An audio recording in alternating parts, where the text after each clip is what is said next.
Hi, and welcome back to Thone's Hebrews Nibbles 119.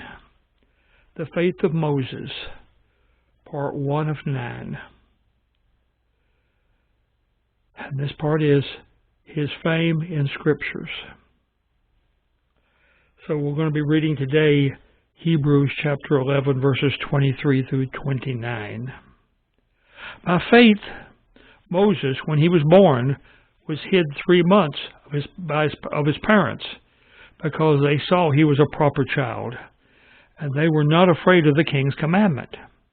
By faith, Moses, when he came to years, refused to be called the son of Pharaoh's daughter, choosing rather to suffer affliction with the people of God than to enjoy the pleasures of sin for a season, esteeming the reproach of Christ greatest riches than the treasures of Egypt. For he had respected unto the recompense of the reward. By faith he forsook Egypt, not fearing the wrath of the king, for he endured, as seeing him who is invisible. Through faith he kept the Passover and the sprinkling of blood, lest he that destroyed the firstborn should touch them. By faith they passed through the Red Sea as by dry land, which the Egyptians, essaying to do, were drowned.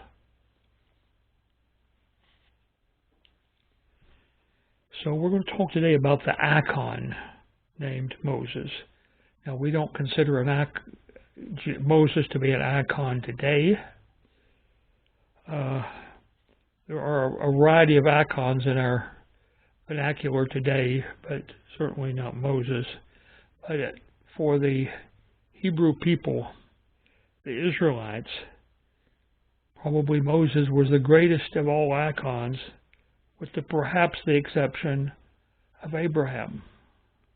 He was the very essence of their religion.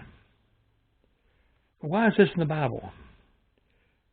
He was the leader of the Exodus. And the communications is that the experience of leadership of God's unwilling people. You think about that. Being a leader of unwilling people is not exactly one of the great honors that you could be bestowed upon you, but he was that successfully. The application to me. It should be no great surprise that Moses is in the Hall of Faith. He wrote the 5 very long books of the Old Testament. This turns out to be approximately 18.6% of the entire Bible. It was written by Moses. He, along with Abraham, was the most trusted of known figures of Hebrew history. He is the most mentioned figure in the epistle to the Hebrews, being mentioned 11 times. As we consider his life, we see faith and faithfulness from birth until death. Well, God says, he followed my desired path and led my people to the promised land.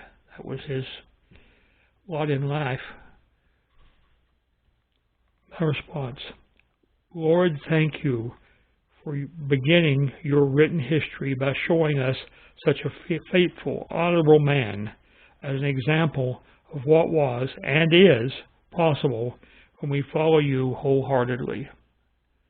And, we tend to forget that these, although we connect Moses with the law, and, being the person who received the law from God and then spread it to the Hebrew people.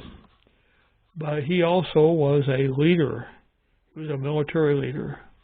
He was a leader of men. He was an honorable man whose word was to be accepted.